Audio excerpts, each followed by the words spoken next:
Okay, so um, what I am going to do, we have Ghost Girl who got um, spot spotlighted, Yeah. literally, Lion share yesterday. well, literally spotlighted at the end of the last session, and that kind of moves some time forward on that thing. And now, with the rest of the team reeling from a series of bad rolls and uh, all that kind of stuff. Mine Uh, weren't mine weren't bad. Mine no, were just average. yours weren't bad. There's an online thing that's going on right now where it's Right. I heard that Saul was. yeah, Saul got punched by Super Chica and uh, it's I just I don't plan on joining in, but you guys don't mind if I listen in? that's fine. Feel free. I mean, assuming everybody else is cool. So Yeah. with that having with you having been spotlighted both figuratively and literally, we will jump to Jason, who is, as you um, and Bill, you feel free to jump on the map if you want to. I have the Quill Compound up, and we're at the Quill Compound, and we're preparing. You've gotten Brigand ensconced in his new castle, which is to say, part of the uh, conversation pit couch, and I mean, Brigand has been here before, so it's sure, not like his patch of the couch. Right. Plus one of the Yeti furs, you know, that kind of stuff. So there's a little bit of sniffing around, but not much. What part of the? Well, never mind. We'll get to that later. So Newman is sort of helping you get this thing together here, and yeah, right. Summer. We'll get there. Every aspect of my life, including my fiction, is involved with me trying to remember that people have changed their names. Yes, people My keep changing my their names. family, So, my yes. family, my friends, my friend family, uh, my game people, Numina. We're Numina. talking about Numina. I'm talking about I'm getting a look. I'm I'm, getting t- a look on the sofa. I'm talking about Numina. Talking about Numina, but it's interesting that it reflects my life, and my life, everybody else's life. It's art reflects life, life reflects art. Um, all right, so you're getting the stuff together. You opt not to include Harry in these shenanigans, as much as fun as it would be to see how fast he could run around in a circle around a generator down in the lab. Um, and What is basic, go ahead. what is the timing of this relative to, like, and what else was going on? Probably relative to your stuff, probably about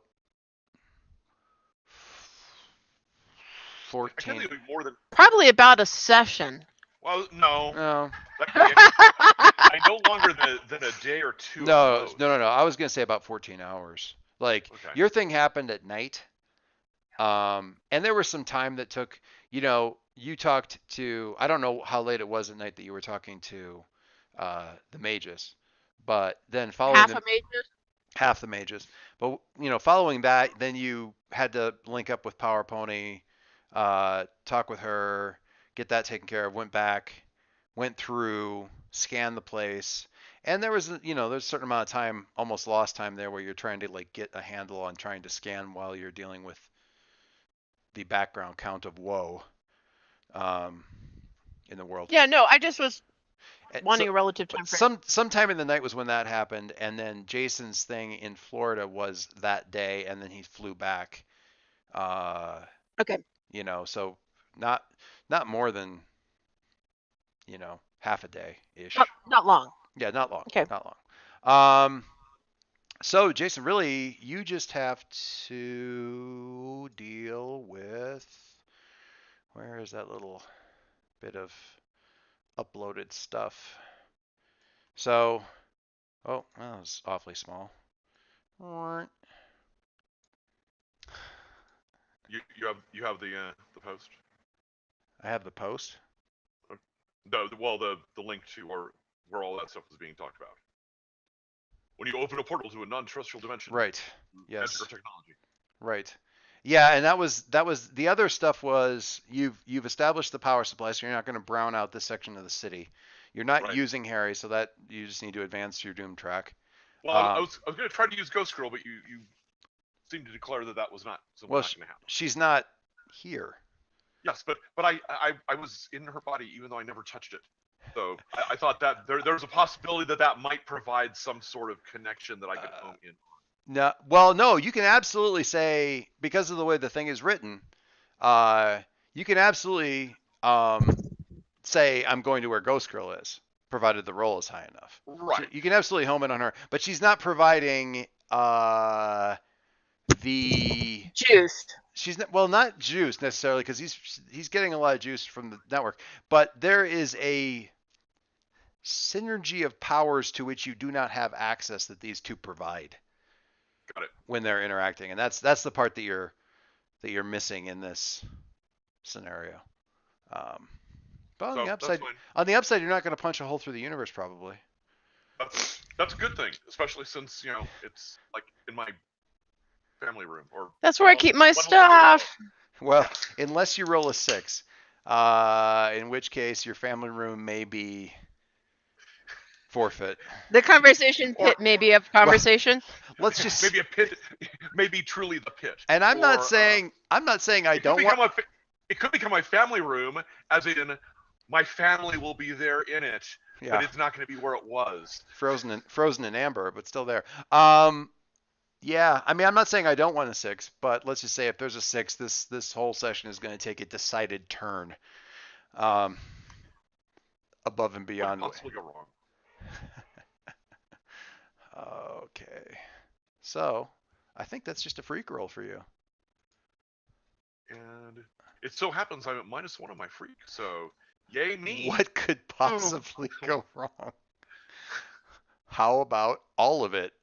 Okay, well, let's see what the dice say. Indeed. All right, I gotta jump back here. Oh, you managed to squeak out a 7. Woohoo! I'm almost disappointed. Okay. And even though Newman is there's really going to an 8 is not going to change. No. So 7. There's no point in spending a team. Yeah, there's no point in spending a team. Wouldn't be enough.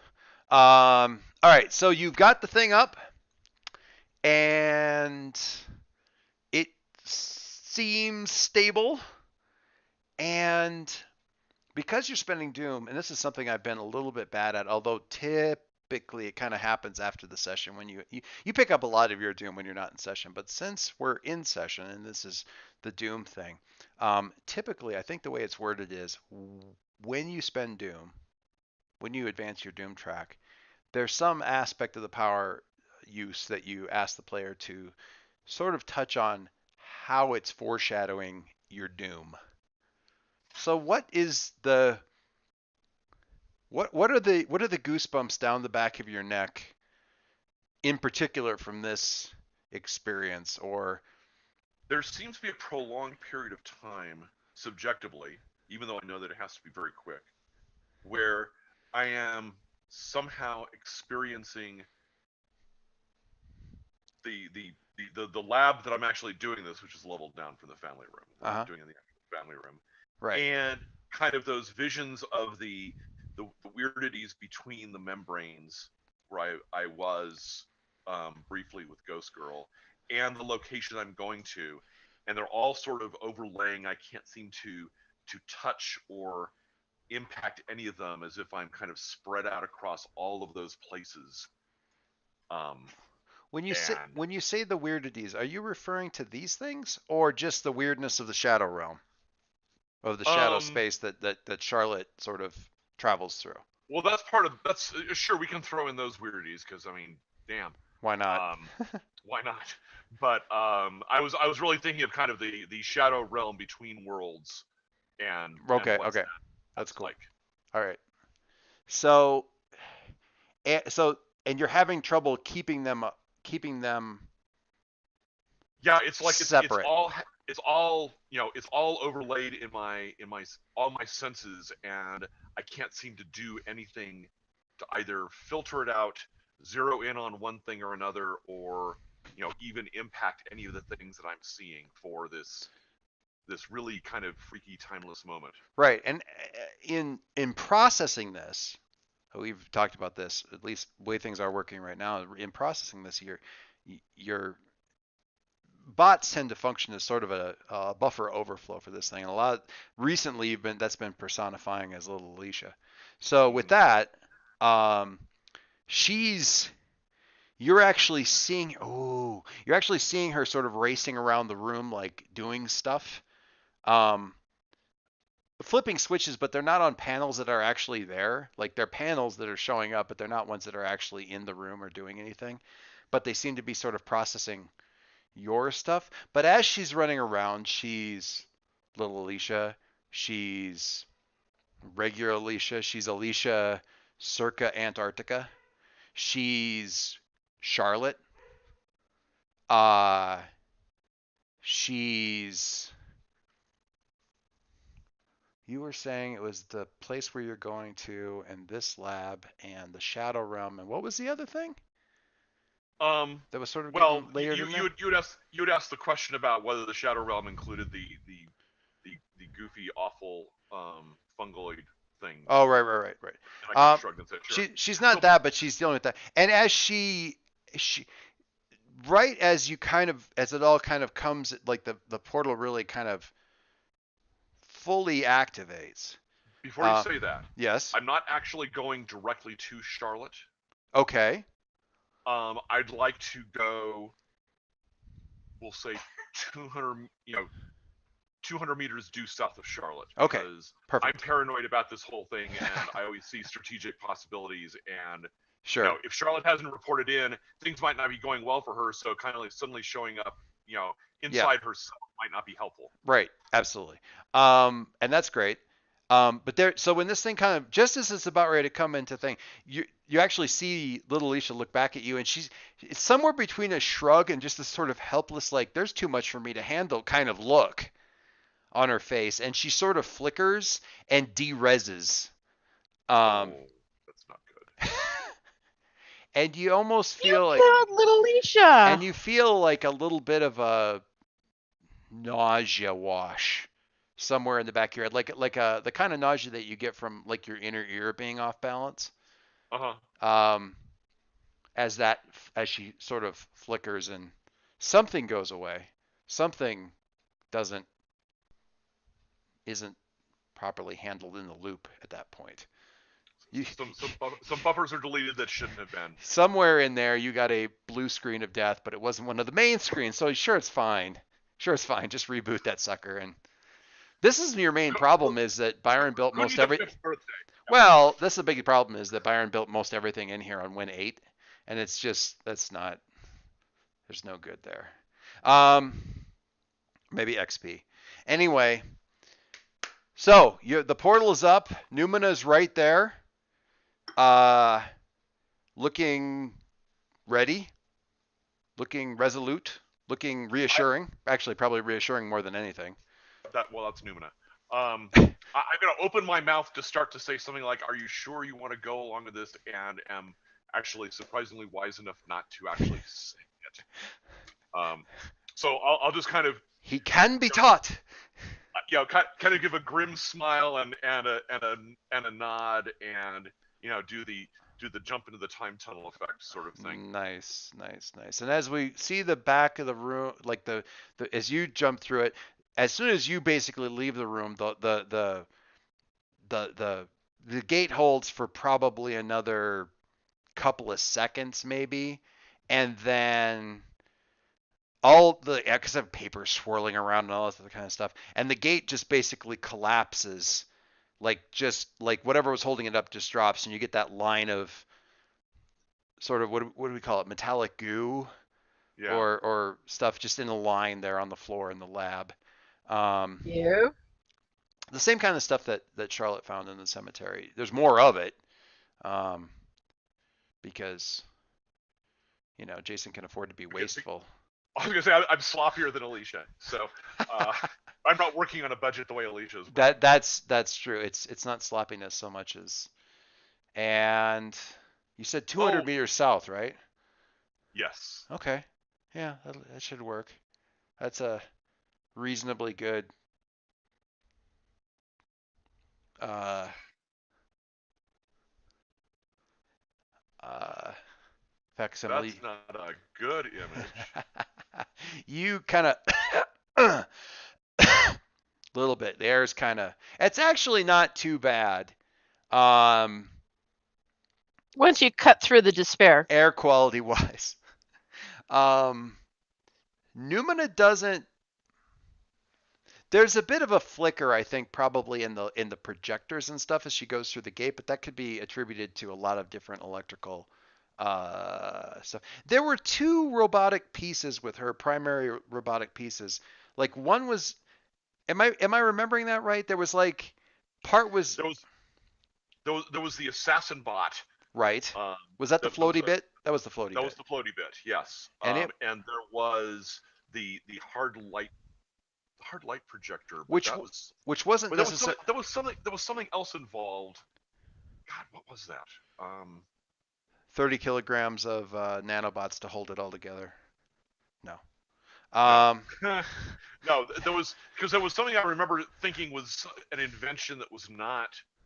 Well, one of them, I feel like technology that it wasn't Chin's that he had right. made use The of. Holo projector wasn't Chin's, but I feel like the assassin bot wasn't. Is that the one that was holding the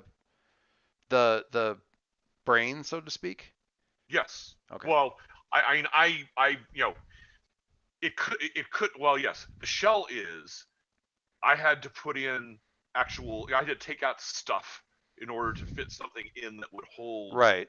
And really, so I mean, really, I took out the stuff that was like the weapons targeting systems, right, and things like that. The basically what's left there is essentially the shell and the anti-grav.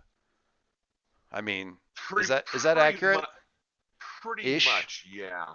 Probably some basic baseline, almost like ROM controls for the interface, so that Numina can, go where she wants to go, that kind of stuff. Right. The baseline, hardware that's running like ROM software. Okay. Yeah, this wouldn't have had any. This didn't have any untoward effect because again, you're bypassing the dead spot entirely, and there's probably a shift there while. There's a bit of a skip while your native electrons get used to the fact that the rules may be ever so slightly different here. Pi is in this area closer to 8. I don't know. No.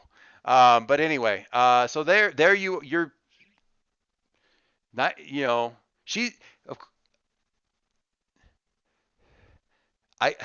Newman says, you did it. Congratulations are probably in order as long as it's, as long as we're looking at this completely without any context whatsoever. Yeah, I it's not exactly taking you to some interesting vacation spot, except for certain values of interesting. So I think Charlotte had mentioned at one point in time when she was there that the air was kind of rough when she was like, or I don't know if she did or not. Did she ever tell anybody that she was solid over on the other side and the air had burned her lungs, or no? I don't think so. Okay. So the air's not too bad. You actually see a few patches of non-cloudy sky here. I mean, this picture is as close as I could get to what I wanted, but it's not quite this bad. The roof is not, the top dome thing there is still in the same kind of shape, but the roof line is actually relatively intact. The streets have been cleared. There seems to have been obviously some terrible stuff that happened here, but at least in the relatively immediate era, things have been cleaned up a bit. Things have been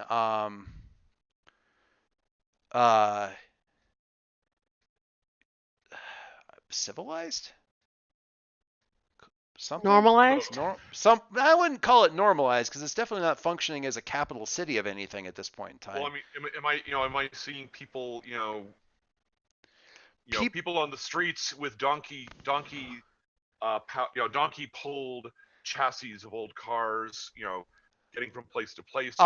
There is actually there is some of that, and there is a mix there with functional stuff. Some of it really quite modern or even futuristic looking, and also stuff that is obviously a bit far more primitive. I mean, these are city streets, but there are definitely people camping, or in rude shelters and stuff. Nothing too close to this particular structure. And the front steps here have definitely been cleared up, the building, that sort of thing. And there's some folks up there that seem to be more official, more guard-like, certainly strikes you as. And they're using perfectly normally functional modern firearms. Well, carrying, I shouldn't say using. Right. So, and folks have noticed you, and some of them are like tapping each other on the shoulder. The guys up on the steps have sort of come to alert. Right. What do you do? So clearly the stealth process is not an option here. Is this building due north of me? About Yes. 200 meters? Yes. Okay. Yeah, pretty much. You're So about because I'd hate to make a great entrance and be entering the wrong place. you're pretty much right about there. Yeah. I mean, you're right to the front. Unfortunately, the 200 meters thing was put you where it put you, but I guess it'd probably be a little bit. That's not 200 meters. It'd probably put you further out. So, if you really wanted to, you know what though, it was a 7, so I'm kind of just going to put you there. As far as the particulars of nobody's looking this way, I conveniently landed inside of copse of trees, that sort of thing. Probably not. You're probably pretty much in everybody's line of sight. There's a bit of excitement. There's a bit of pointing. There's a bit of a small group of people headed your way from the building, that sort of thing. What do you do initially? Do we run? This is No. Numina. Do we run? Do we fight? Do we? We make an entrance. Well, Jason says drawing on Rusty's training in how to make ballsy moves. right. So She goes, well, I think check that box, but So I'm going to start walking towards the building at a normal pace. All right. I'm going to go ahead and sort of armor up with the nanobots. Okay.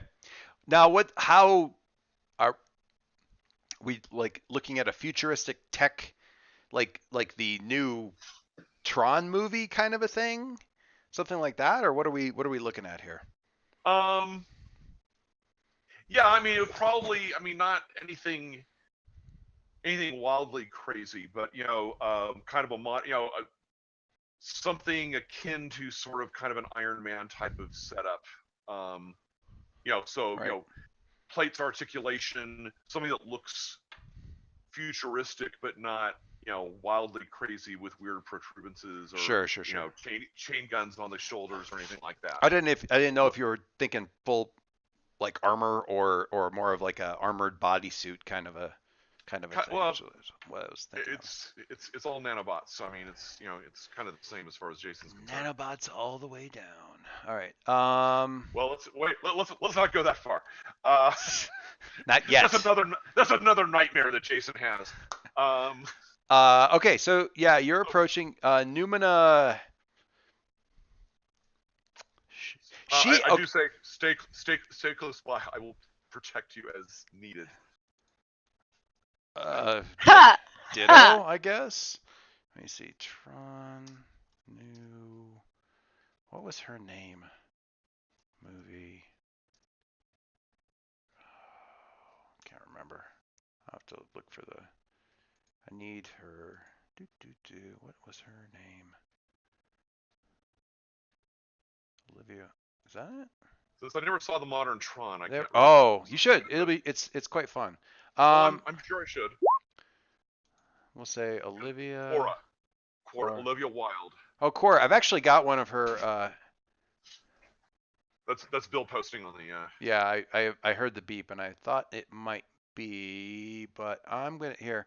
So, seeing what you're doing, Numina will do a little light shift thing and do. Oh, that's a good idea.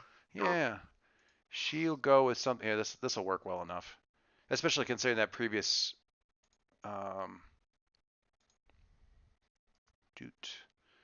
And let me get back over into Roll20. Well, thank you, Cora. Yeah, I've actually got like the what was it, the Disney Infinity thing back before I ended up with a Cora figure because I just love their figures. Their figures are so cool. Something like that. Sure. Just to give you a general idea of the visual, and matching black, always nice touch there. Should match really well when Alicia binds her to her service. Just flows right in there looking wise. She doesn't even have to change the uniform. So these guys walk up. No weapons up or anything like that. They look a little unsure of themselves, but aside from that, I'm sorry. Are these others like civilians or people who look like they look officials or not civilians or guards? Yes, more official troops, guards, mostly like typical guard guys, and they're not dressed like, well, yeah, they have something of a uniform, sort of well, let me think about this. Sure, we'll go with like that city camo kind of a thing, but obviously pretty beat up. And we're just gonna save that so I have it later because I always find these pictures and then I can't find them. Oh wait, are they dressed like the Viratovian guards No. that we've seen? No, Okay, no. Just Yeah, they're much more like sort of, and I might more like the kind of stuff you see the GI Joe guys in, like just fatigues, basic combat fatigues, and not like not full battle dress uniforms, like shirt sleeves rolled up. The clothing seems to be as close to uniform as possible. The weapons are kind of like catch as catch can, although all of them are sporting some version of proper firearms, whatever that looks like. Most of them long weapons as opposed to like handguns, although the guy in front just is only got a handgun. Master Quill. And they all kind of pause. Yes. We were told to keep an eye out for you, and we're wondering if you'd like an invitation inside for a talk. A talk sounds like a fine idea. All right, if you'll just come this way now. Tries not to glance nervously over at Numina. Right. She's doing the same thing. Succeeding. So, all right, we don't need that summary. So he's walking. They don't flank you like it's a guard, like a prisoner escort, but they do sort of spread out a bit. Just because like they're guarding me, like they're guarding sure. me from others, or they're keeping an eye on me, or it could be frog marching me before their king or whatever. Why don't you give me a Pierce the Mask? Why don't you analyze their behavior and see what you're seeing like here? Fine idea. Is that a superior thing? That is not a superior thing. Pierce the Mask is mundane. Mundane. Okay, you're right. You're absolutely right. Oh, good. Hey, one of the things I got good at. That's funny. There we go. 11. Oh, very nice. Very nice. So we're looking back at Pierce the Mask. And I clicked on the wrong tab. Alright. When you pierce someone's mask, see the person beneath, roll mundane. 10 plus, ask 3. Ask 3. And you've Is got it, your I'm list sorry. there. Do you have it? Okay, Do you have it up? let me It's pull it up. so you want to. It's Um, look on the tab where your character sheet is, I and am. just go I down a am. bit I to am. the basic I just moves. Yeah. need to pull it up. Cool. Cool.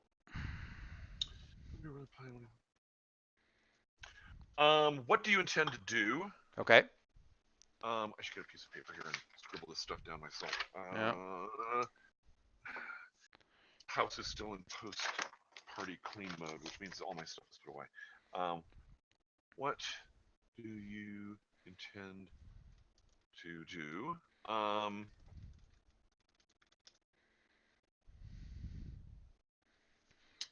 And I can answer it in piecemeal as you go, and then you have a few more Sure, things to that's go. fine. So what you're seeing here are people who this is not their normal job. Toting around weapons and doing that sort of thing is their normal job.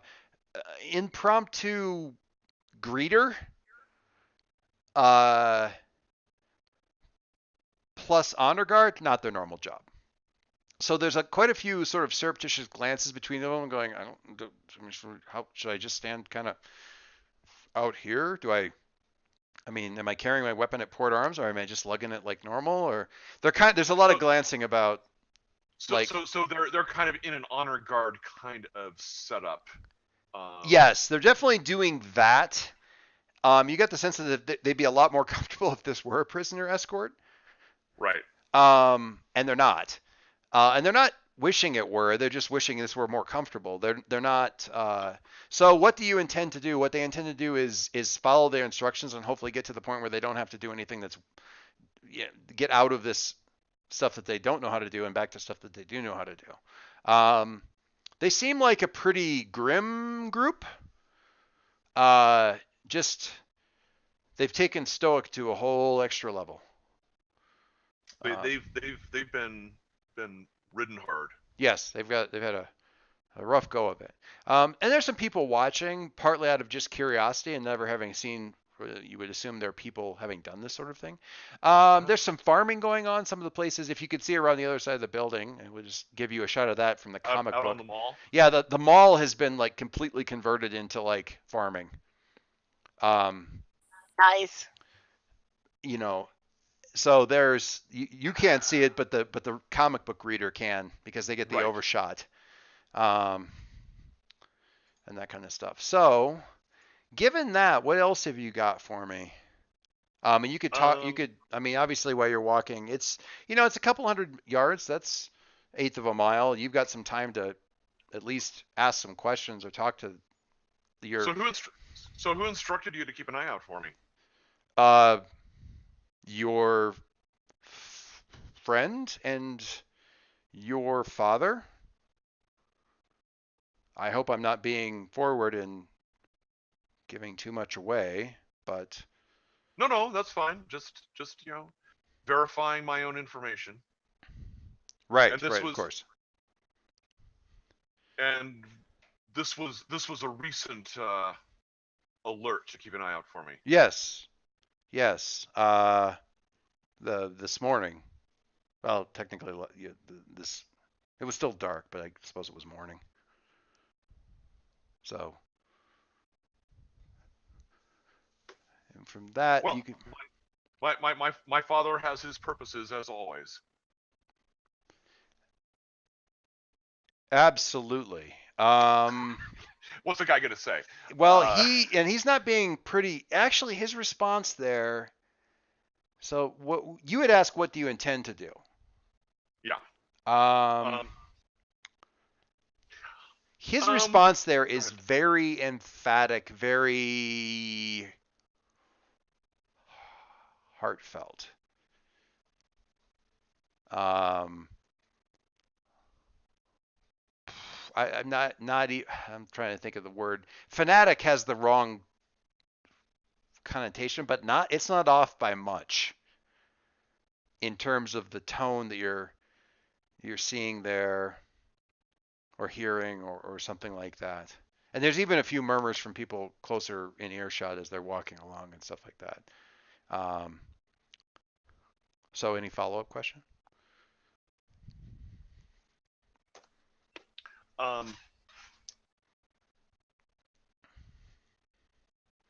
Yes, I'm trying to think of how to phrase it. Well, you can ask whatever, and we can kind of figure out. Well, how to get I want to ask I want to ask a follow-up question about the friend to try to glean something further along the lines of.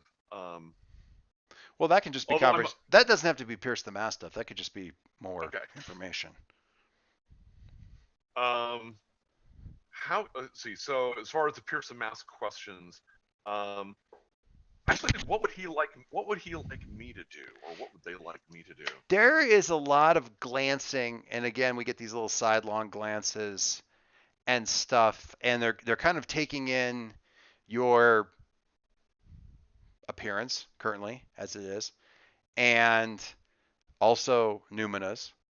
And this lighting is weird enough and sort of washed out enough that there any weird like visual artifacts that might immediately give her away might not be immediately noticeable. Depends on how distracted they are. Good. Really. You can look and say, okay, well, she's not quite touching. I really have to work on that right shoulder. Yeah. She's really not quite touching the ground exactly, and when she is, there's a bit of clipping, but nobody really looks at the bottom of a person's foot. So, yeah, and she probably has a really good idea with the idea of like having her light shell like basically let the other thing rest inside of it, and she'll just carry it because then she would actually just sit on the ground. But there's hacks and all kinds of things to do there. But they're looking, given the way they talked when you mentioned your father, and given the way that they're looking at you, it's almost as though they're waiting for you to,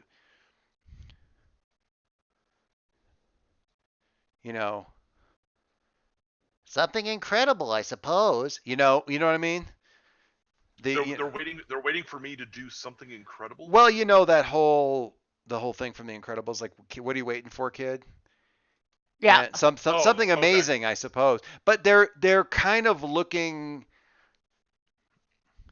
to this, suddenly arrived, shiny looking son of mighty leader, and just wondering. God, I'm Kim Jong-il. But anyway, there is a bit of that. There's this almost like, not immediately. It's not like there's like before you go in, like waiting for. It's not all the hobbits following Gandalf in and waiting for fireworks to erupt out of the back of the wagon, but there's definitely that sense of expectation of if the quill does this, then what will the sun do? Kind of, you're getting that vibe. So okay. That is definitely the answer. There is to be as amazing as your dad. Man, clearly I missed a bet by not kind of setting up some sort of subvocal link to Numina, because I'd love to be chatting with her about this. Most of which would be like, oh my god. Okay. I mean, that's fine. I've watched my rents like cow the pygmies and rainforest people. Oh my god. In bad ways, so in politically inappropriate ways, so I can probably figure out something along those lines as need be, and that might be, I think that's probably true, and I also think, all you have to do is just do a quick little nanobot bracelet, something for Numina to wear. She can just internalize it in her body, create a little psychic link through the bots from you to her. Oh. I'm sure that'd be fine. There wouldn't be any possible downsides there. I was kidding. No, I hear you. You always had me going for one thing. It's just a really good idea. Well, and Jason probably goes exactly that far down the rabbit hole before he's like mentally going, stop that, stop even considering that. Um, Okay, so I'm but gonna yeah, I'm gonna something. plan on some sort of interesting display when we get to the front doors. Okay. All right. But Well, um, and there is, I don't know, is there a warring instinct there? Because you know what they want. Do you give that to them, or do you play against type? You're kind of to a certain extent already doing it by just looking so yeah, crazy and I am. outlandish. Given that it's actually the more I think about it, the closer to that kind of situation um, it sort of seems to me. Not in terms of kind of very un-PC primitive people, but folks who are looking for something who could be a tremendous threat if they thought that I wasn't what they were looking for. Right. So doing something. Actually, you know what? Um,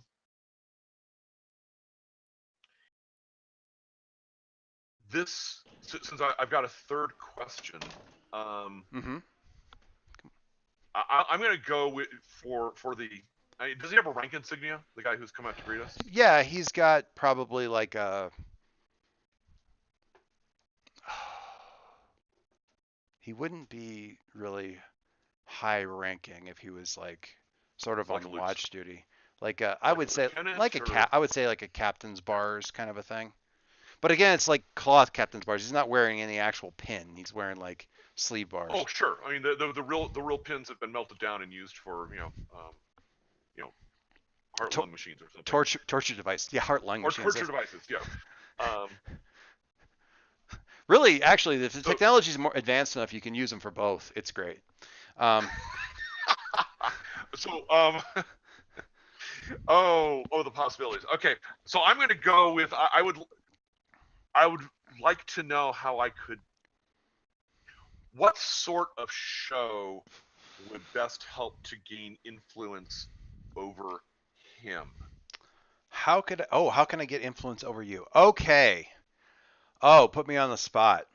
So I mean, there's a lot of things that I could do. And I was thinking about anything from using the bots to sort of amplify my voice to say something to the people that are watching, to like actually kind of growing up taller and saying something to the people that I've got to still figure out to not say something that's going to get me in trouble. Right. But if there's something in particular that would be, oh my God, the younger Quill is clearly the wave of the future. I'm going to watch out for him. It's not something to do. It's something to say. Because if your dad's here, Rusty's probably here. And if Rusty's here, he's trained these guys. And if he's trained these guys, they have certain expectations and certain ways of sort of evaluating threat levels and people that they need to worry about and that sort of thing. So, as you I'll let you word it however. Coming up to the front of the thing of the building, right up the steps, you to let him know that you are unarmed and brought no weapons, so that there's just as the assumption that you would be checked and so on and so forth, but to assert that in this situation, knowing clearly because you're a Quill what you were getting into, you brought no weapons, immediately puts you on this par of, because why would I bother? Why would I need to in this situation? Right. Either because I'm this far past any threats you could bring, or because I am so well within it. But that's how you get influence over the guy, because when you're talking about Rusty's assessment of things, you've got monkey with a sharp stick, monkey with a golden hat, somewhere in there are guys with rifles and stuff. And then you have the person who shows up and just walks in and sits down and expects everyone to be nice to him, because even though he's just wearing robes, if they're not nice to him, he knows. Right. And that's where you're that's, putting yourself. And that's kind of the game I've been playing already, so that's right. That's what I would do. So. But simply to just calmly inform you, so I don't have any weapons to declare. We didn't come armed to this. We have no weapons to declare. And he looks for a moment surprised. First, First a bit of suspicion, then first surprise, then a bit of suspicion, and then it's like he comes to his senses and goes, of course he didn't. Of course, that's who I'm standing next to. That's the level that this person operates at. So Meanwhile, Jason's thinking to himself, I've been out of this game for way too long. I should have brought lots of weapons. yeah. You halfway through the sentence of I didn't bring any weapons, you turned it into a statement of confidence. And halfway through it started out as like I forgot to bring money to split the tip, guys. I'm so sorry. That's how the sentence started. Was Right. apologizing, and then you turned it, it's of course I don't bring money with me anymore. I mean, folding paper? Other people touch that, that kind of that sort of thing.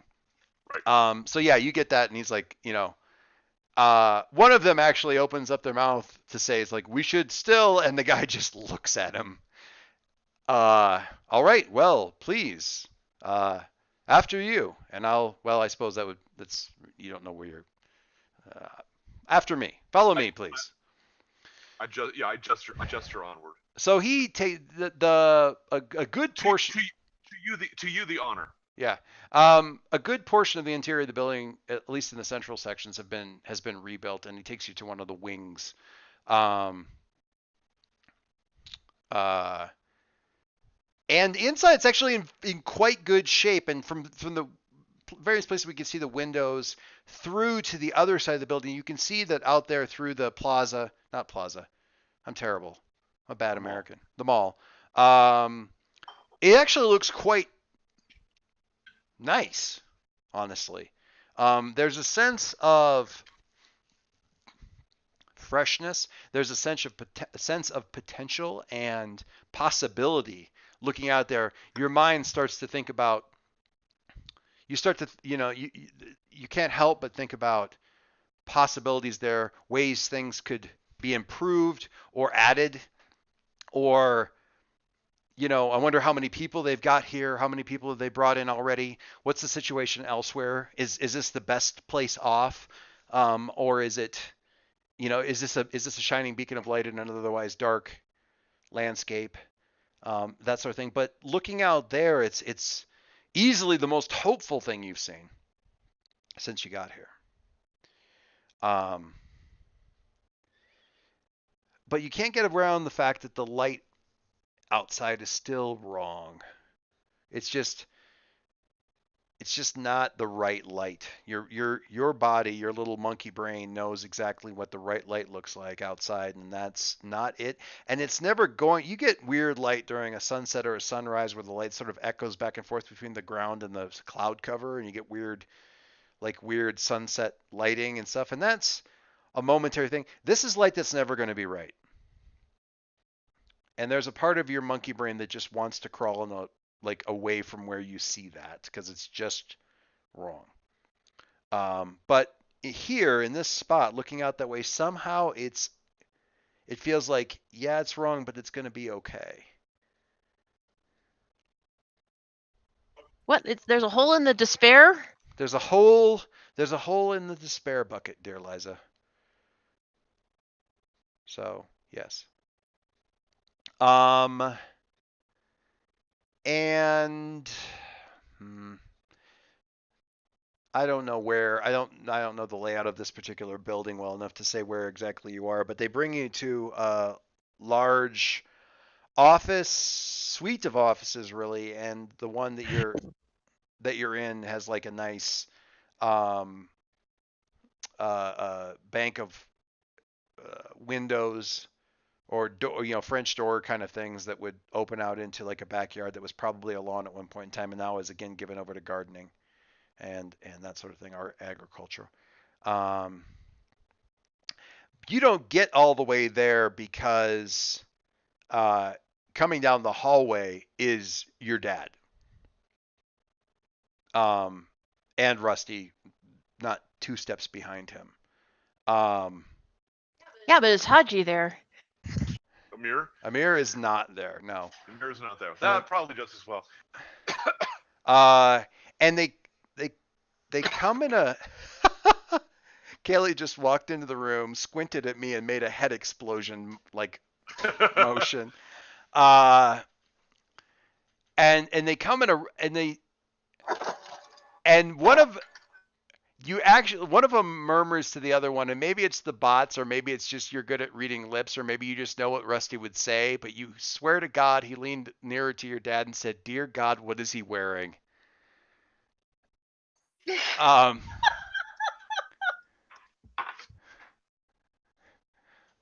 and they stop, and they stop probably about 10 feet away from you. And they look for all the world as though they'd like to get closer, but they stop, and they pause there. And the other guy kind of your guard there, whose name is Thomas. We're just gonna say Thomas. Captain Thomas. Captain Thomas, sure, Captain Thomas. Salutes, and your father sort of gives a little perfunctory thing in return, and Rusty gives a proper one. Thank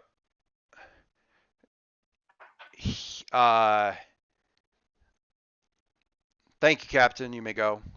That kind of thing. And then you guys just kind of stare at each other for 10, 15 seconds.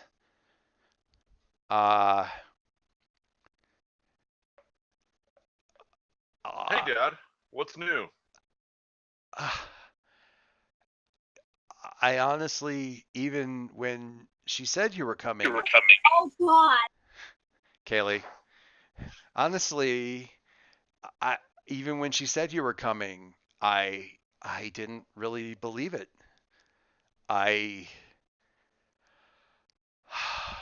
What's new? You look well.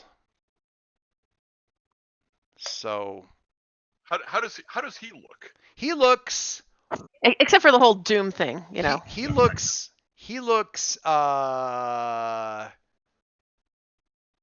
worn around the eyes, I guess. Take him from 2 years ago and add a good 6 to 7 years onto that in terms of just wear and tear. Obviously, he's not 6 or 7 years older. Leaving office. Say that again? He looks like Obama leaving office. Yeah, there you go. Take 2008 Obama and 2016 Obama and say that's your dad over the course of about 2 years. You look like hell, Dad. Well, it's been a bit of an uphill hike, but we're doing pretty well. I have to, and he's kind of like backing down the hall, like he's trying to make room for you.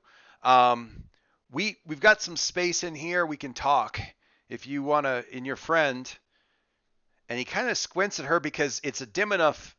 There aren't a lot of electric lights in here, and it's dim enough that Numina is a bit numinous, more than a touch. Your friend?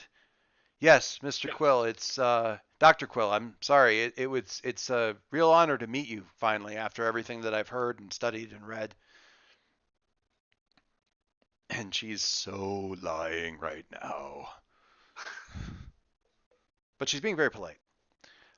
Well, I see. And you can actually see him trying to identify, like, his whose technology is this? Whose software is this? This isn't mine. This isn't my AI. That's not the track that would any of this would have taken. Ironically, he looks better than the AI. He looks better than the AI Byron Quill. In some senses, because he's still like pretty field ready. And you've got sort of lab assistant Dr. Quill back home. Flabby Labby. Yeah. So he actually backs down the hallway. He and Rusty do. They make room for you, and then when the double doors on the left, and they kind of gesture you through, and please come.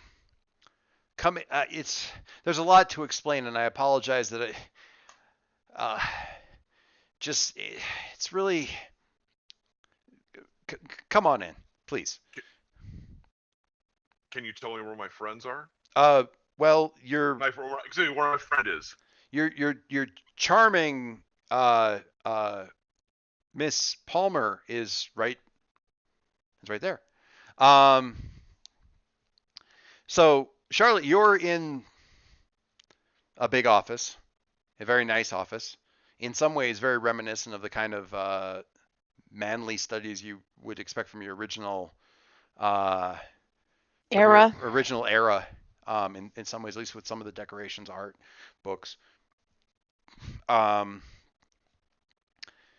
what are you knowing that he came and wanting to give them a little bit of private time to meet? What were you doing in here to occupy yourself? Are you at the window? Are you at the bookshelves? Are you I would be at the bookshelves. okay? Or So, away from the hallway. yeah, what you know about the situation so far is that um, you haven't seen Alicia since the plane came back down. Your hosts are very circumspect about not getting very close to you. And you don't think it's an aversion to you personally, but it seems that they don't want to get it's you in general or whatever you represent kind of thing, but they just want to saying I'm sure Jason will be along presently just seems to fill them with a kind of weird anticipation, joy, fear, worry, mostly worry, Okay. kind of thing. And they've made you as much at home as possible, and they've What's Jason. their idea of making her at home? Well, is anything that they can bring you, and if nothing else, just books to read. They ask as much, and I guess this is really the question for you: how forthcoming would you have been about, say, as much as you're able, the last 2 years of Jason's life? Like, what's been going on? Um, do you just filling his head with all the great tales of heroic daring do, or is it I should really wait until Jason gets here to let him catch you up, or you know, Is this in discussion with Byron and Rusty? yeah, but with Byron and Rusty, like, um, how did you it'll start with how did you come to meet my son? Uh, the circumstances must have been remarkable, and we'll go down whatever rabbit hole you care to take them Well, down. yeah, I mean, I think that Jason's story is Jason's story. Talk about the barrier to Vitrovia, where's Okay. Iceland? I'll be Sure. happy to talk about the stuff that broad, pertains to them anyway. yeah. And they're. I mean, anything that feels like it'd be personal for Jason, no. Okay. Right. Absolutely. I mean, I may describe. I don't know. I might. Depends what they ask. I may or may not describe. Describe what? You broke up there. The rest of the team. Okay. Right. Okay. So they seem very familiar, almost groaningly so, with the idea of Viratovia. Damn the luck. Damn the luck. I was hoping that place would be destroyed or rendered non-stable or something. And it seems to be partly non-stable, so that's, we didn't really interact with them directly, only their agents. And when they're talking about the hidden family thing, and that leads down a bit of a rabbit hole with Hannibal Lecter. And so, bless you. A question: do you get into the fact that your family, although you weren't really part of it, your family was linked to that whole hidden family apparently at some point, and that's how you came to know about them, was researching your family? I don't know that I need to go into that. Okay. What about, since I didn't have anything to do with it? I mean, right. I can talk about the fight in the graveyard. And what about Hannibal Lecter, since he was tied to that whole through one of the other families, the Lecton. Thomas Lecton. Yeah. But was he doing magic? He was projecting energy and doing stuff, and it could easily have had a magic component there. He's a descendant, and it was also how you guys met, and that seems less and less likely to be a coincidence, especially since Aegis is still caging his house. Yeah. Well, and just sort of the comments that what's his name made about coming to our country and Right. slaves because everyone had slaves, Yeah. as if. Right. So clearly, the Magus had some knowledge of their origin and what was going on with them. Does the Magus come up? Because they're deathly curious about how you got over here. And they're a little bit insistent about that because there's potentially some serious consequences with how one breaches the dimensional the dimensional membranes, and I want so badly for this to lapse into sort of a weird echo of one of the sex education tapes that the kids saw at the high school with Byron Quill. Unwise penetration can lead to long-term destruction of your entire world. Jason would certainly be having flashbacks to it if you were in there at the time. So Why, yes, Dad. So I have been taught. Because that actually happened after the. That happened a couple months? Yeah, it was a couple months after. I would say 5 or 6 months after the whole Byron Quill thing. I mean, the Magus is well known enough that Byron would have known of him, at least, Well, yeah, I mean I do bring it up with the fight in the graveyard and sort of my origin thereof. Huh. And if they're talking about the barriers, I can say, well, yes, I've noticed that, the dead zone is impacted by a dead zone. That is an interesting way. Your perceptions of that must be very different than ours. We don't see it. We see it as actual. I suppose a dead zone would be a perfectly. It's almost as though it were. I mean, in a dimensional sense, necrotic flesh. And he's like sort of off on his own, like talking to himself.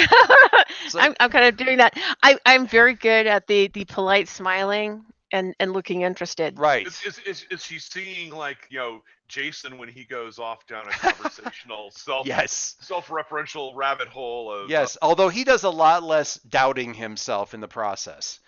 Yeah. I just for better and worse. For better or worse, there's a lot less doubting himself, and there's probably some worse in there for sure. Okay, so you're saying that this interaction with Dr. Infinity and Rusty kind of like growl and the Magus both instantiated your consciousness back into a, vaguely speaking, corporeal form, as well as damaged the dimensional barriers in that nearby, but not specifically where you were. I don't want to say created because that seems imprecise, but where you came to be again. And it was this interaction, and his indication seemed to be that he had done at least some of this intentionally. I didn't say that. Oh, you didn't say that part? Okay, all right. Mm-mm. Never mind. Talking about like the original origin, not my most recent conversation. That is terribly. If that was simply some cosmic bar brawl on behalf of those two entities, that is wildly unfortunate that was the offshoot of that, because if as you say that altercation ranged throughout the world, which I believe you'd mentioned, and there had been stuff like there was about a 6-month span where they seemed to be having that fight. Okay.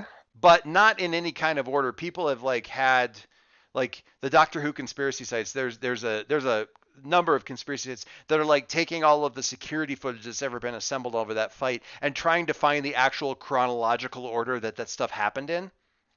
Right. You can see here on June 15th of 2015 that they were fighting, and the Magus's cloak was intact. 4 months prior to that, a good portion of that cloak, we watched it being burned away.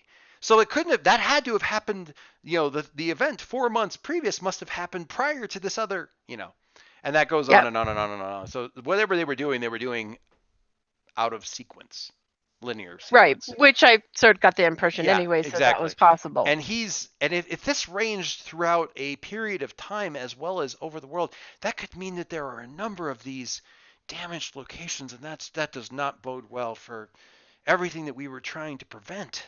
That's just... I didn't get the impression that they created the dead zone. Who? The fight? I mean, that would my impression was that the dead zone was not because of the fight, but because of the crypt. The dead zone is centered on the crypt, and yeah, probably would have happened at roughly the same time. In fact, the damage to that area is almost, in some ways, polarly reversed. Not exactly, but in some ways is a reversed or opposite kind of energy from the kind of energy around the area where you and some other spirits became more active. So yes, it would appear that was splash damage from that fight. And you saw, I mean, certainly some of the stuff that the Magus... But that was the only place that we were aware of the Vertovians going. Yes, but this is not easy to see. It's really not at all easy to detect these things. You were literally living 200 meters away from it and didn't know it was there until you tried to shadow slip while you were standing on it. And it wasn't until you did that you were able to kind of go, oh yeah, I can kind of see it now. See the edges. Yeah, you can sort of see the edges now. And it was also when the Vertovians picked up on it because of our activity making it worse. Yeah, so when we can't locate it until the wound starts separating some more. No, that's a bad example. But there's a lot more energy there. Okay. Right.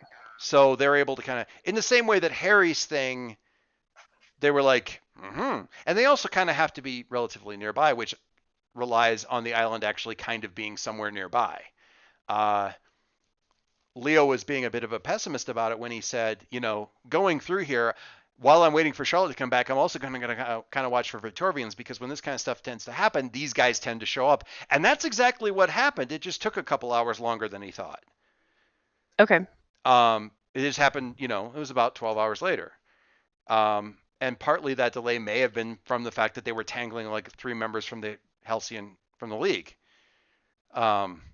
before they could really get into the city. So there could easily be more of these. There could, if it is splash damage, there would definitely, it seems almost impossible for there not to be more of these. And if so, there's no doubt in your mind that the Ventorians are probably looking for them, but without a better means of finding it, okay. They've got to be activated in the sense of like those heat packets that you put in your gloves. They need to be activated to a certain exposed extent. To the air, as it were. Yeah, in order to be something that they yeah. See, I just assumed that it, because of the association with that particular mausoleum, that's why it was there. Yeah. And it's weird, right? Because it makes sense. It absolutely makes sense, because it's targeted on the Everard Mausoleum. And it is something that, according to what Quill... Some of this is stuff that's literally occurring to you now in your head while you're thinking about it, while they're talking.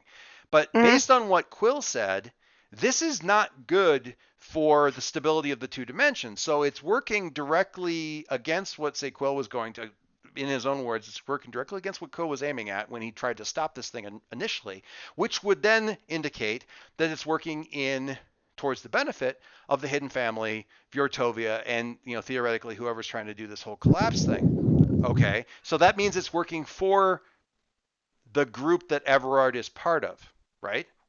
With me so far? So if that's true, why in the hell would the wizard have done it, the mages? Because he doesn't want to help these guys. He doesn't like them. But was it the mages or was it the that actually caused the splash? Dr. Infinite? Yeah, who knows? Now you have a really good question to ask the mages if you could just go back about 12 hours. And then it also comes back to well, how did they end up back in the graveyard? Or is that where it all started? I mean, yeah.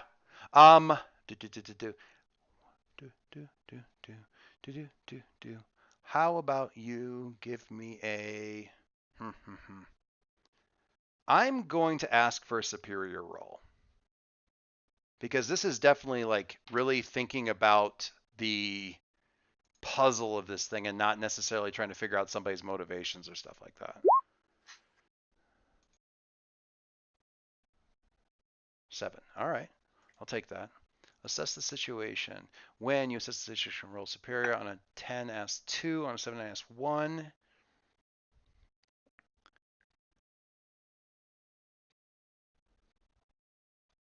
What here is most vulnerable to me?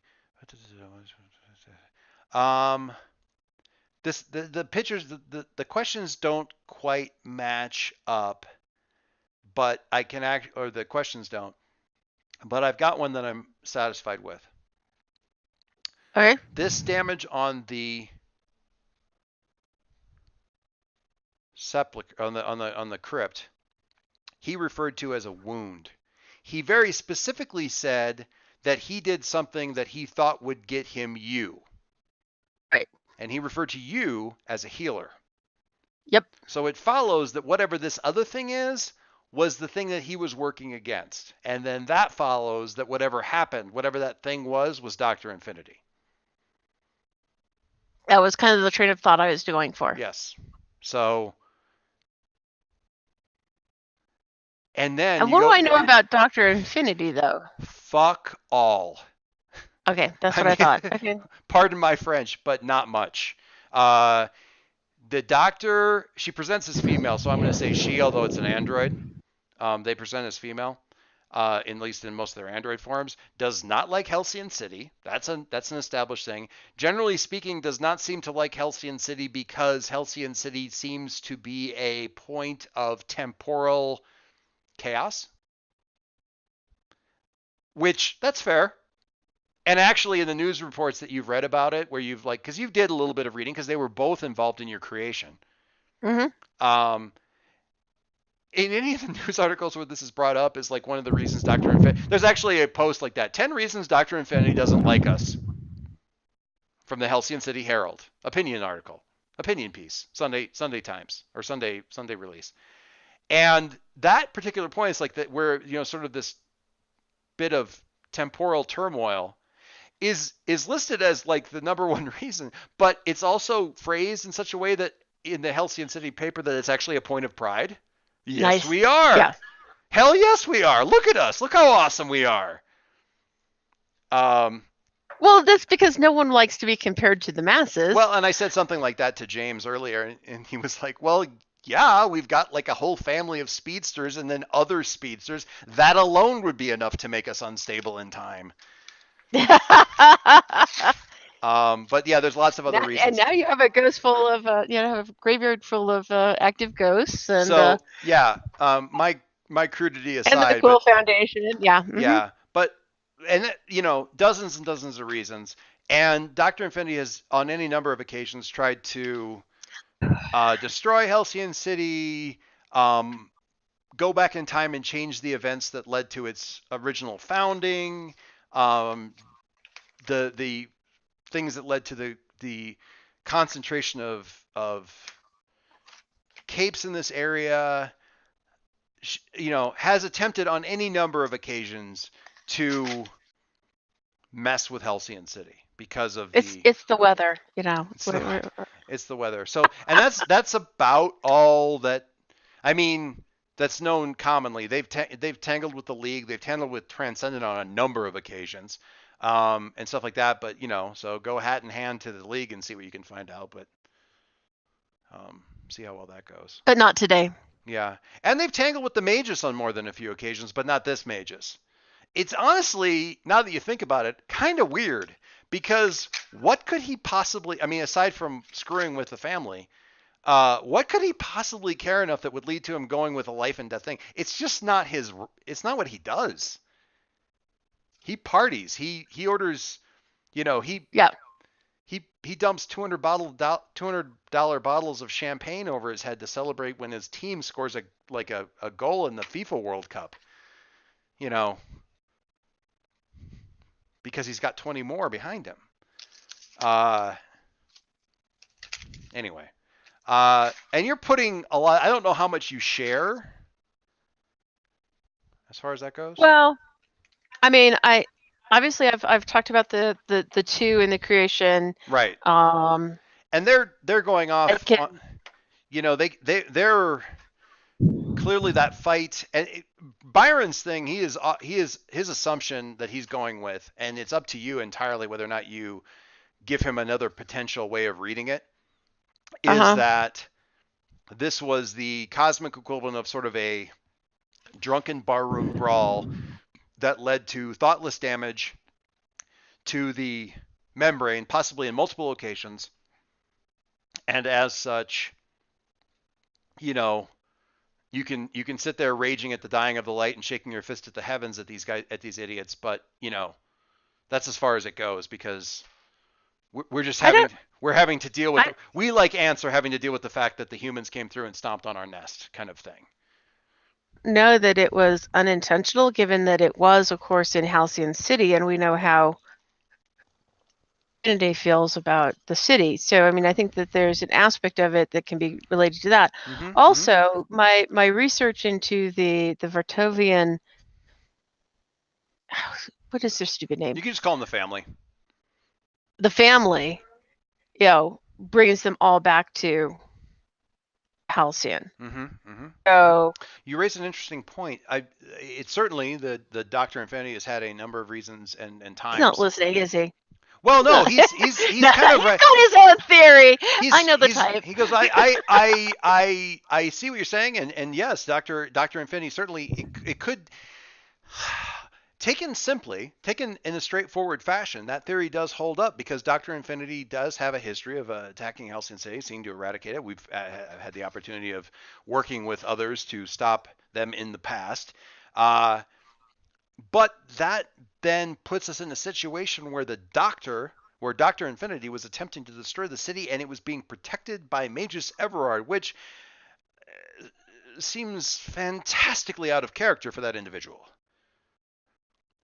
And I can't imagine that he would raise a finger in that regard. He has the ability to pass through any number of dimensions, and we have our own. I've encountered enough so-called magicians that can pass through multiple dimensions to know that they're not worth much. And but yeah, he does have his own pet theory that and he's willing to concede that at least part of yours holds water, but he's not sure about this other half. Right. And you haven't gotten into the whole grudge thing, and I'll just politely, note that Magus's own origin or own history goes back to Halcyon also. Yes. That's an excellent point. You're very, very, very well. Go ahead. Very well researched, my dear. Very, very well researched. Really. So I do have another question, though. How did Leisha get through without damaging the barrier? And right about then, the phone on the desk rings, and he picks it up and says yes, and he sets it down again, Yes, immediately. And he sets it down and says, he's here. And we bring ourselves up to the current state of affairs. What is Rusty's demeanor in all of this? With the sciencey stuff, he's used to be a bit of a sounding board for this kind of thing. And Dave, you might want to help me out a little bit with this. If he's, I'm willing to concede that in the original source material, he might be sort of an as you know Jim kind of person. Yeah, I mean, he's not stupid about this stuff, but honestly speaking, when it gets into kind of this the sort of theoretical bits and bobs, I love you. I love you despite your brain, not because he sometimes will sit there patiently, or other times will sit there impatiently. Kind of like, who cares whether Magus Everard was actually doing something in defense of Halcyon? He's a dick. So right. Yeah. Let's get back to basics here. If we had him on hand, we would ask him a few questions, and then I would probably punch him. Exactly. Yeah. So yeah, his take on it is more straightforward. Yeah, he would, about midway through this conversation, he would have been getting on his cell phone if they actually had cell phone service here in the Sepiaverse. Which they don't, but for actually a number of physics reasons. Okay, so Charlotte's there. What do you do? Numina immediately walks over and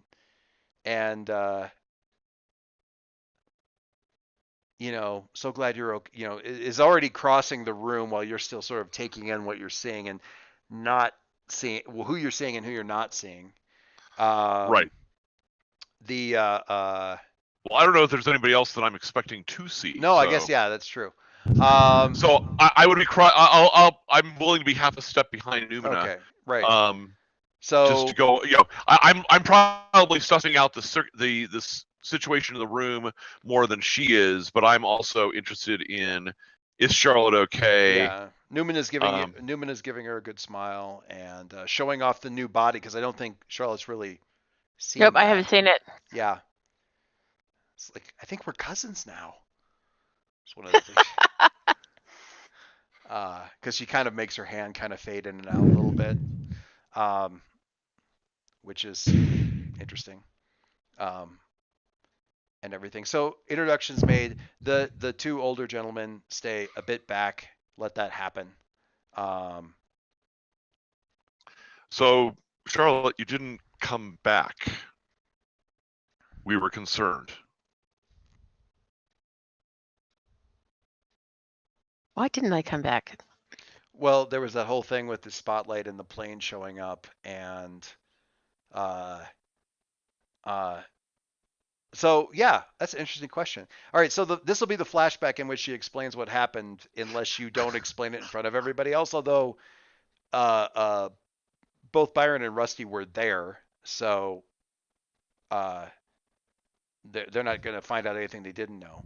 But the flashback is basically that the spotlight dropped down, and you were obviously out of sight, but Alicia's response was very unusual. She kind of like is still looking down when the light comes down, and you see her kind of smirk to herself, like, I was half expecting this, and just stand up and raise her hands above her head and just wait. Are you there?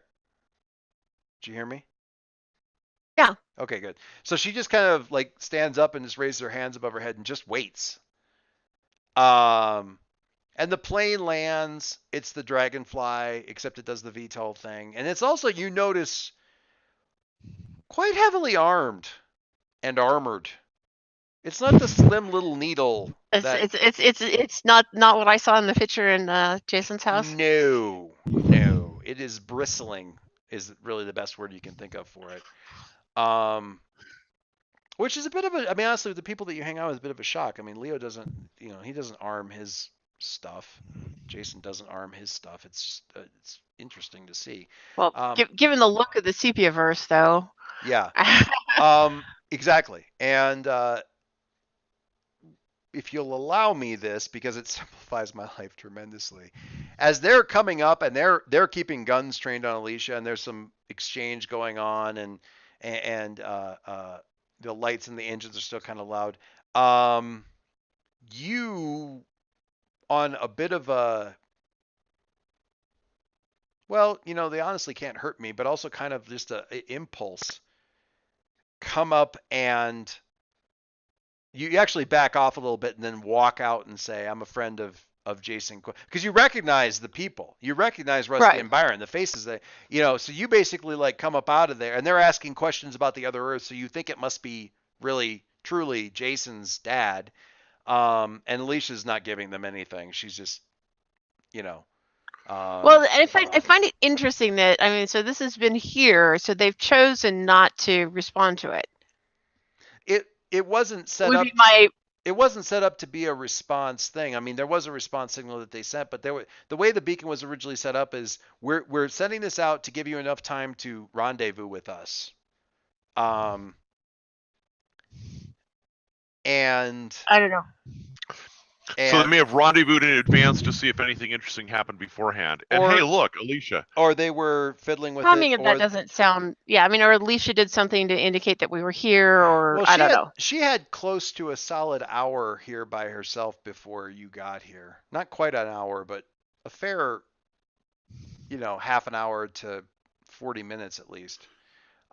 Which is still not nearly far enough away from Washington, and not nearly close enough to Washington D.C. for them to have gotten here. Maybe. In season 1, episode 10, it showed that the Dragonfly was able to fly at Mach 1.3, but in the wasn't that one of my questions? Yeah, it was. It was really good. So anyway, somehow, they either knew to come here, or they were already on the way here, or they've been spying on the place. There's more than just Rusty and the dad here anyway. But in any case, they were ready to come here. They didn't have the radio doesn't transmit back over to the other side, so they didn't have a way of replying per se, except waiting for something to come through, and sort of watching it. So it's possible they just had a watch on the place. But for the sake of simplicity, you on an urge came forward, and there were a lot of questions, a lot of guns that you didn't really care that much about pointed your way. And they kind of brought you both back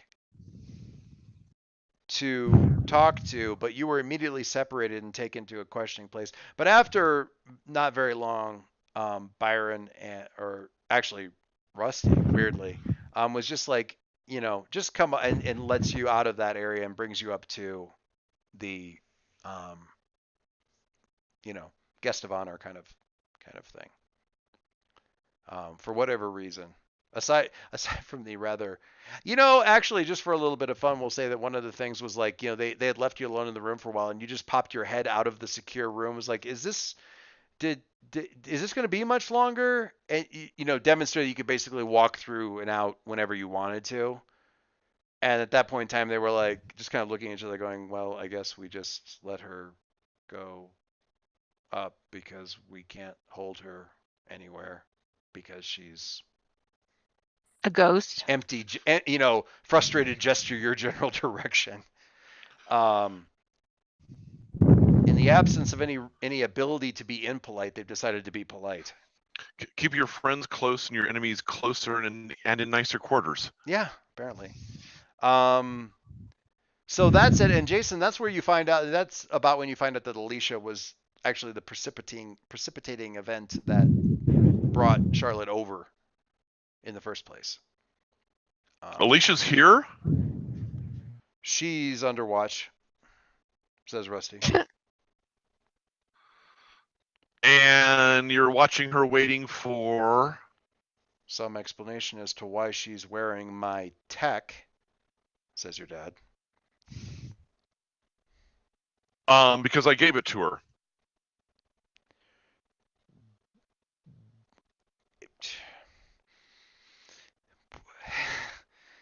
He keeps trying to say stuff and then not saying it, and then like doing this sort of frustrated exhale / smile thing. Yeah, I know, Dad. You fucked up my brain so that I would not be like, all Language. all into. I raised an eyebrow at that since. I love that Charlotte raises an eyebrow. Have you met this kid? No, actually, it was more raising it at the dad who just said the same thing. No, that was you, not the dad. Never mind. Yeah, that was me that said, yeah, no, yeah, absolutely. I don't know. I kind of translated. Yeah, that actually, Byron, it actually does. It does It cut would've off been Jason rusty. in mid. It does cut off Jason in mid diatribe. Yeah. Yeah. No, Byron Quill would be terribly disappointed with my dialogue. No doubt about that. With my personal dialogue. You interfered with my memories. He does manage to look somewhat abashed at that. That's fair. So and Rusty's given him a bit of a look too.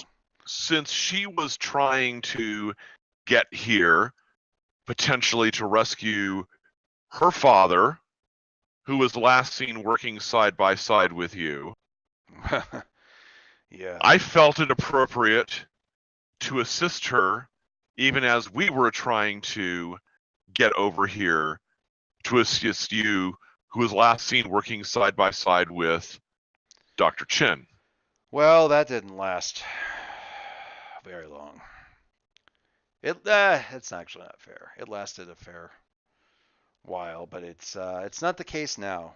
We are no longer working together. We did not, in the long term, see eye to eye on enough things. So I've got a ton of questions I'd love to ask you, Dad, but I guess the main one is, are you looking for a way back home, or? And they both kind of look at each other as though that were like the one question that they were expecting and dreading at the same time. We can't go back, son. And that's the same reason that I haven't given you a proper, and he kind of gestures with his arms. Was your dad a big hugger? Oh God, no. Yeah. Rusty, manly clap on the shoulder kind of a thing. So even the gesture looks a little bit awkward. Like he wouldn't, even if he could hug, he really wouldn't have known how to do it particularly well. But we can't actually, we're not entirely sure what the consequences would be of coming in contact with someone charged with in any degree with the energy from our home dimension, but it would probably be, at least locally, catastrophic. And returning, like what, between like you and me right now? Yes, imagine a static shock that would vaporize this building, he says, kind of rubbing his forehead. It would be bad. And we're... But you transferred over here. I mean, you transferred over here. We've transferred over here. Is there some fundamental difference in how that was happened that led to some lack of conversion of basic quantum particles that would blah blah blah blah blah? Yeah, exactly. Yeah, actually, well, I'm sure you're not familiar necessarily with all of the details about what originally happened, but we were working to... I've seen a video from Aegis. I've talked with Amir. And they just stop. You... What?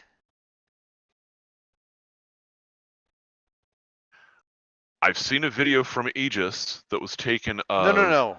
You... Oh, the other part. Yes, I had a chat with Amir? Question mark? Someone who looks like Amir is living down at Palm Key. And as far as I knew, because of Son, mind brain, he starts to say the bad word, and then shenanigans from the HHL and Hecate. Now Rusty and they both, when you mention her, just blanch. Like, oh crap, how far down the rabbit hole is this gonna go? Like, not like, oh, he's discovered something, but like, what? So short story. So like my whole conversation about the cloaking of Iceland and all of that didn't register. But they didn't think it was going to be personal to Jason. Yes, that part. There was also a look there with the Hecate thing, but when they said that like it'd been messed with, son, your brother died. And I'm sorry to have to tell you this way, but he died during that whole fiasco of he was working on this side here, actually nearly here, but there were scavengers, there were, maybe it was part of the family or some group that was working with them. We don't know, but he died defending the Ark circuit. That you talked to him? So Jason closed his eyes and sort of let out a long breath as soon as Byron said that his brother had died. Right. And I suspect Numina did the kind of hand to the shoulder, hand to the side of the arm kind of thing. Sure. Yeah. Some part of you suspected. Oh yeah. I mean, that was certainly one of the various possibilities that sort of popped up, without kind of the emotional implication that Amir had died, but that this wasn't the real Amir. Right. But hearing that the actual Amir died some time ago still has an impact. Oh, absolutely. I have no doubt of that. And you can actually watch the potential explanations for Amir in Florida dwindle down to a couple of 3 to 4 likely ones now. The little possibility clouds are collapsing. The option branches are getting checked off. He was still a victim. He's something. He's the alternate Amir. He was the one that was casting the stay away from me spell in the first place. He's working with Hecate. He was hanging some sort of effect off of the veil, just as a remora for the shark that was the original spell or something like that, just to keep people off, keep allay suspicions and keep people away from him. He was a victim as much as you were. Who the hell knows? But anyway, you were saying. Oh, I was going to say, I talked with an Amir. I don't know if he's the Amir from this world or something. He would have had to have been the one from this world and probably swapped when we swapped, which would mean that he's... When that happened, when all of that happened, we, and because of our proximity to the effect, were essentially the ground points for a tremendous amount of energy potential from this side that was grounded out and from that side that was grounded out. Far more, when you move over, you're essentially just moving yourself. There may be minimal damage. I mean, given the signals that we have from when you just came through, the impact is is basically non-existent. And as he says that, I figured that out, Dad. Yeah. And when he says that, you think non-existent, but at the same time you're seeing in your mind's eye little Alicia like rezzing out in that sixth sense in your head. So not non-existent, but dimensionally speaking, sure. Um, when we were doing it, we were absorbing the energy of a landmass the size of the, dinosaur killing meteor. Which actually he might say something else, but his science is probably better than mine, but I think that's roughly analogous, maybe. Sure. That it's not anything noticeable. We don't glow in the dark or anything like that, but if we were to contact directly individuals from that side, I think the result, whether or not it actually damaged us, would be bad for the surrounding area. And I suspect that if that energy were returned directly to the other dimension, it might restart the chain reaction that we prevented. Which, as you imagine, would probably be considerably more damaging. I don't know for sure, but I am quite certain of my theory, and it is not something that we can really test. Yes. I'm sorry, even as I say it, that saying I'm sorry is so incredibly insufficient to everything that's happened. I'm sorry that you had to find out about all of this way. Yeah. There's probably other ways I could have found out that would have been no less tragic, but a lot more, I don't know, kind of something I could easily deal with. So, hey, but I appreciate your candor, and I understand the situation and even maybe some of the physics behind it. So where's Achilles' chin right now? We think with Hecate. I'm sorry, what the fuck? And with that, that's where we're probably going to have to stop.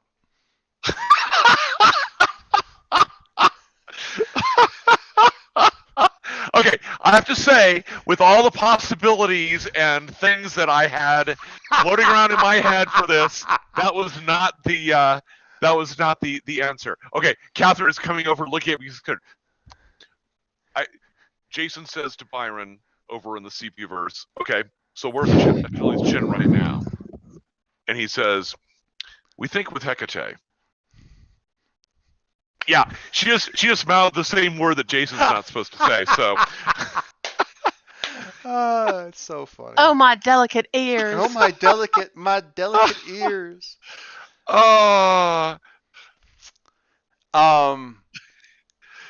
Numina was facing kind of to the side a little bit, but Charlotte, I will give this little gift to you. She absolutely mouthed exactly the same thing. What the fuck? Because let's not forget that for all that she is definitely her own person, there's she's still Leo. There's a lot of shared psychic DNA there that makes it's like somebody needs to be slapped upside the back of the head for this. So there. I haven't managed to sync all you guys up yet, although I think timeline-wise, I think I'm pretty close to the same timeline. So I'll just have to do some thinking about all of that. It may be that I give you a big info dump tomorrow and let you decide what you act on from that. Okay. Because if we role play through every single thing here, it's going to be, although I'm not saying you're going to be like, we're going to start you back home. But we might jump you forward to, here's all the information that your dad gave you. Let's go to the argument where you say, let Alicia out. Right. Or something. Well, and somewhere in there we have to kind of figure out. Or we jump to you talking to Alicia, which should be even better. When the AMA occurs in relationship to all of this, since it could affect some of the questions, or not the questions, but some of the answers. Yeah, we may. I don't know. We'll see. I will have to figure out where that actually happens. It might be the second half of the session.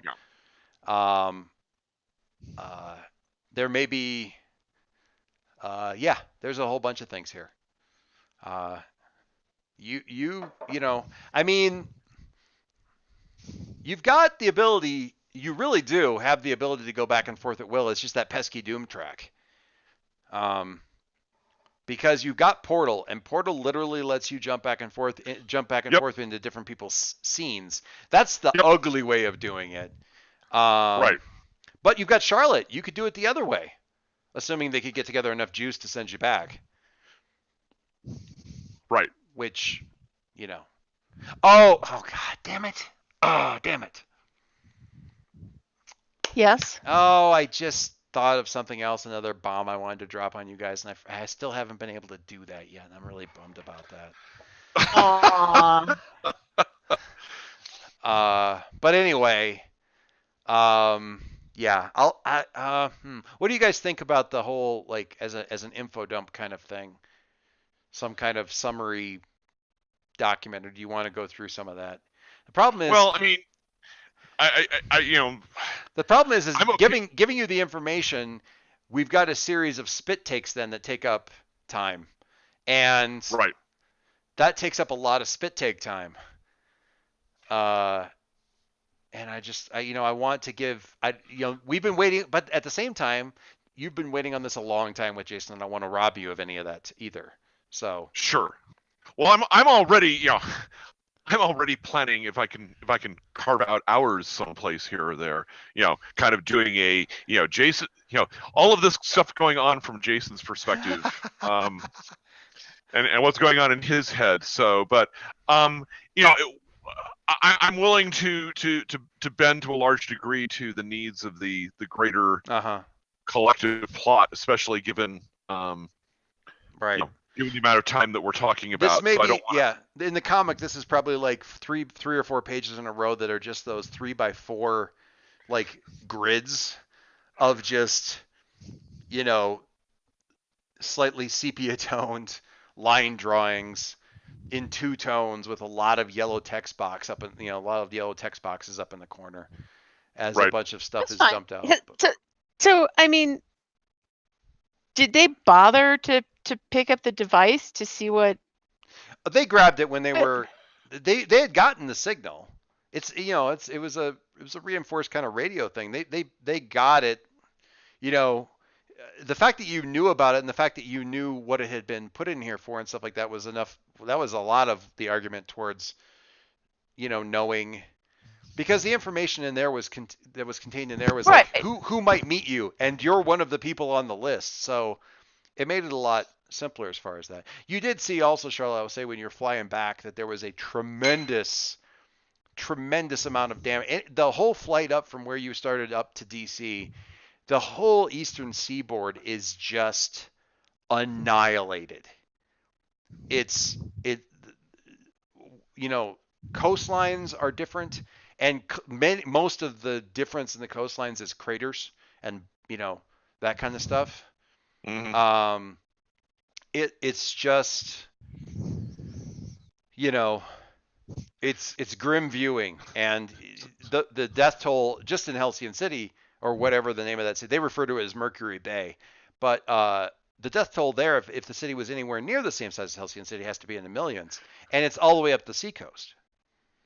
So did they actually share what happened here? Did they tell us what happened? Did you ask? Me in the plane as we're flying over, like, what happened here? Apparently I did this, says Byron Quill, about 10 years ago. Right, not when you came over. No, that was only like 2 years ago. So obviously it wasn't him he's talking about. No, apparently this was me and this universe's version of Achilles' chin. We did all of it. Someone's been using kinetic weapons. That's a very long story and actually one of my personal nightmares. So I might. That probably cuts the conversation short, but that's probably enough info for. Yeah. We'll get in that is something, a bit of info that Charlotte's carrying around as well, is that apparently the other previous universe's version, or this universe's version of Achilles' chin and Byron Quill apparently were the sole distributors of this wholesale destruction all along the East Coast. It's not the source of the sort of global ennui that seems to infuse every inch of the place, but it doesn't help. It is the source of all of the recent trauma and death stuff that you picked up that was like the top layer. So where are your doppelgangers? Oh, they destroyed themselves in the process. This went on for as near as we've been able to piece together from what functions for all intents and purposes as myth in this area. Apparently one or the other was responsible for the death of the other's child, firstborn. And very shortly thereafter, the other one affected the death of their counterpart's child, and thus proceeded this.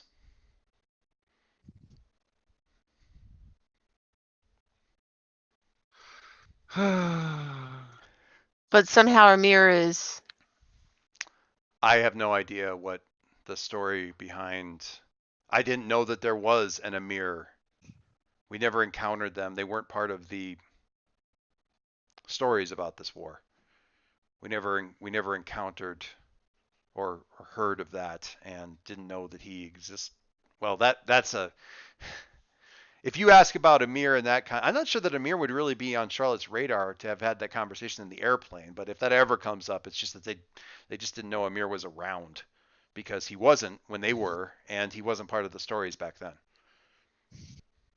or at least whatever survived. Let's just say the written record isn't too solid. Oh,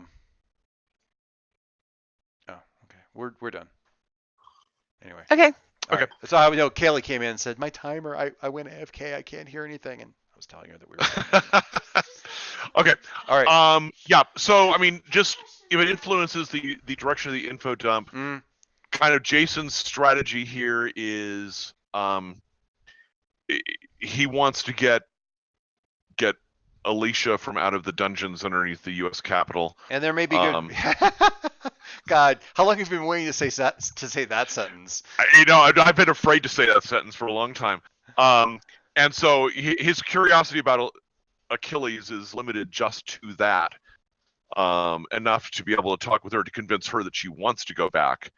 Right. I was going to say I didn't get the impression that she was at all surprised that. Yeah, and she wasn't talking in the airplane and stuff. She's just sort of smirking at the back of Quill's head, or smirking at Rusty's face, because Rusty did not. He turned his chair around so he could watch her. And Alicia plays a mean stare down game. So she gives good non-blinking crazy eyes. So. Anyway. Cool. So, okay. All right. I've got to bail. All Thank right. you. This was fun. And like I said, a great stinger at the end. So. I'm sorry. What the fuck? Yeah.